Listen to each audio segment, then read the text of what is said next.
Hello, everybody. My name is Fabrício Bernardes, and we are here to talk about GloBox A/B test.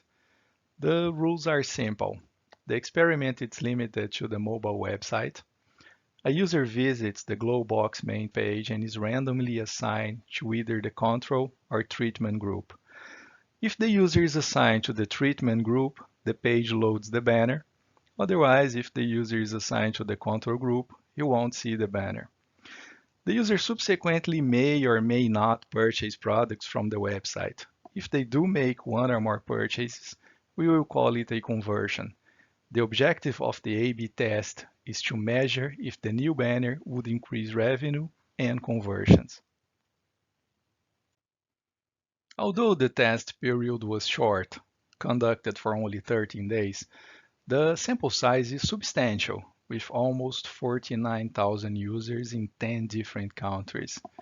A larger sample size generally provides more reliable results, and it's more likely to represent the population precisely. Looking at the figures, the data shows in all the presented aspects a consistent and positive result towards the group B, which is the banner group.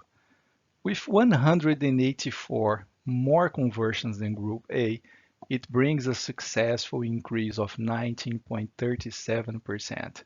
Regarding the revenue, we still have a minor positive result to Group B, with a modest increase of 0.59%. When analyzing conversions by device, we uncover some intriguing data, particularly the high conversion rate among iOS users. However, we better not jump into any conclusions yet, due to the distribution of the sample size. While it's plausible that iOS users may have a better conversion rates, considering the high-end nature of GloBox products, further tests focusing on device types are recommended. Returning to the main topic, the winner is for sure Group B, as it shows an increase in conversion rates for both devices, with an increase of 0.75% for Android and an increase of 0.62% for iOS. Next, we see an analysis by gender, and contrary to the rule, we see a single negative result to Group B. While the Group B had a significant increase for males of 17.70% in the total spend and 15.56% average spend amount, for female gender, we see a decrease of 8.15% in the total amount spent and a decrease of 7.40% for average amount spent.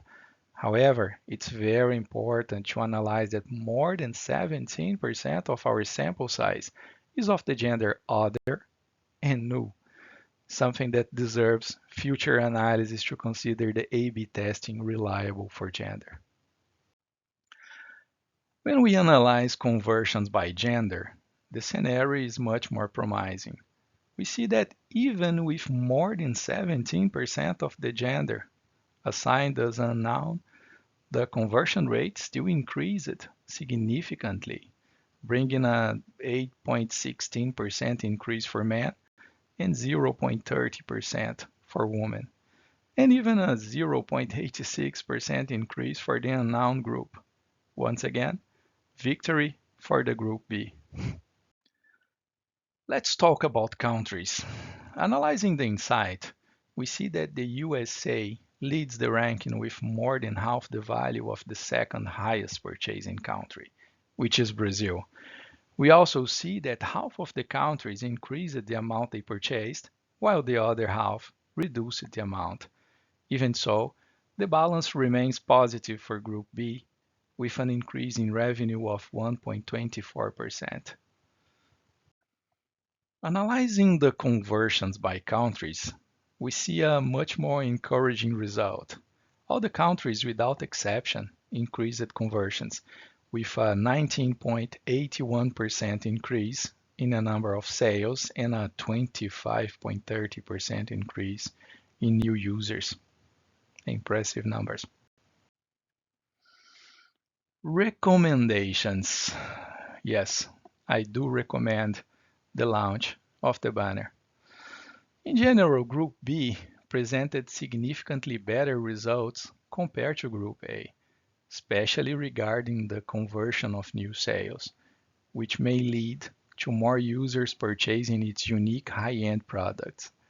These users are likely to return and repeat a pleasure buying experience, resulting in increased revenue, with which showed a modest but a positive growth. Considering that food and drinks are consumables, I would strongly recommend implementing a remarketing strategy to foster customers' loyalty in this segment. Analyzing the low cost of the new feature, we can conclude that the cost-benefit ratio is favorable. The sample size is substantial and robust, but for future tests, I would recommend a longer period to obtain even more reliable results. 30 days, I think it would be a great idea. I will also encourage monitoring the impact of different types of devices for future sales, as well as making the necessary adjustments for further maximize the user experience and revenue. Thanks for your time. It was a pleasure. My name is Fabrício Bernardes, and I'm here to analyze whatever comes.